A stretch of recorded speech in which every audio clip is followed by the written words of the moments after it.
Goedemiddag. Alweer een grote drugsvangst in Friesland. Nadat eerder deze week in Noord-Eerst-Friesland een drugsnetwerk oprollen is, wie het Zuidwest-Friesland ombaar. In de omkrieten van Balzert binnen Alvermeensken oppakt. De Alvermeensken die het aanhouden binnen variëren in leeftijd van Sontje naar 40 jaar. Uit Balzert werken maken met snits en in een wenning in Blauwhoes, waar de grootste partij voen, daar waard ik nog een hennepkwekerij oprollen. Het gaat dus alweer om een grote drugsvangst. Het is toch wel behoorlijk groot. Als je juist naar de hoeveelheden dat we een kilo speed aantroffen hebben, zo'n 150 pillen, ecstasy-pillen, dat even als voorbeeld. En we hebben cocaïne aantroffen, we hebben ecstasy aantroffen, maar eigenlijk wat u eigenlijk een beetje verbaasd is dat we crystal meth aantroffen hebben. En dat is een drug wat uit Amerika bijkomt en ja, dus nou ik de kop in Friesland opstekt. En dat is een harddruk. Het is een hele gemene harddruk. Weg in één keer broek, dan ben je direct helemaal van de wereld door en je bent direct verslaafd. De politie sluit extra aanhoudings net uit.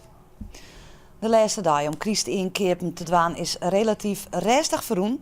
Had de supermerken het gewoon wij smoor droksa voor de Christ. Dit hier voelt het ta. Net heel lang wacht je bij de kassa, geen lege schappen of vjocht je om het laatste stukje vlees. De supermerken in onze provincie had de laatste dag voor Christ net heel druk aan. Om de Christdagen op snijn en man die vallen is er genoeg tijd om flink in te slaan. Als er een dag tussenuit valt, dan ben de meesten altijd wat vorm van paniek, zeg ik altijd maar. Van hoe zullen we het doen, hoe zullen we het redden?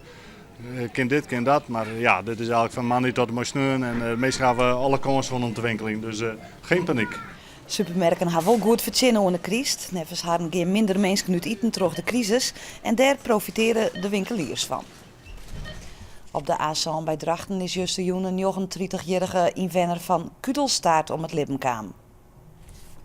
De man reed met zijn autootje in een beam. Dat weer nadat er vlak voor hem 2 auto's bij elkaar opbotst werden. Bij een oorongeluk op de A-zaan bij Marem is juist een inwenster van Ljouw het verwoenen rekken. De 23-jarige vrouw botste op een auto die dwars op de dik stier. Dat kwam omdat de bestuurder bij het inheljen een vrachtwagencombinatie rekken hier. De politie had 4 inwoners van Waskemar en Houlerwiek oppakt vanwege de handel in illegaal vuurwerk. In een squadre in Waskemar waard zo'n 1500 kilo vuurwerk voen. Het gaat benammen om siervuurwerk, maar ik knalvuurwerk zie het erbij. Nevens de politie had de opslag van het vuurwerk voor een tegen gevaarlijke situaties zorgen voor de omjouwing. De 4 mannen zitten nog vast voor verder onderzoek. Het vuurwerk is in beslagname. Een actie voor het behoud van de supermerk in Wuddum had ontnota €35.000 opsmieten. Met certificaten van €100 wordt bezocht de winkel te verbouwen. Het dorp wil een nieuwe ondernemer voor de winkel helpen. Dat is nodig om zorgverlener talent ermee ophoudt. Ze hebben geen geld voor de verbouw. De Sionsberg maakt in de toekomst intensief geerwerkje met oorenziekenhuizen.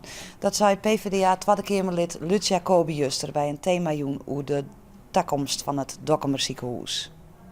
Jacobi wies er met klam op dat de Sionsberg volop de geerwerking ziekje maakt met omliggende ziekenhuizen. Om ze de overlevingskansen van de komende jaren te vergroten. Ik denk dat ze met oren ziekenhuizen, omdat ze het probleem hebben met die normstelling, hè, van als die beschikbaarheidsnormen hebben, financiën, de faciliteiten, inrichting van elkaar, zulke dingen. Dat ze daarmee de oren ziekenhuizen misschien wel slimme constructies mee betekenen. Uiterlijk 19 januari is met het toekomstplan van de Sionsberg kleerwijze. Waarbij het behoud van de acute zorg, geboorte- en ouderijnszorg in Dokkum de inzet is. Het stationsgebouw van Wolvergeer had een metamorfose ondergaan. De wachtruimte is nou weer een plek dat je goed zitten kan. De moeder tussen de wachtruimte en blommenzaak is terugbrutsen, zodat er weer tafersjog is. En dat is wel nodig.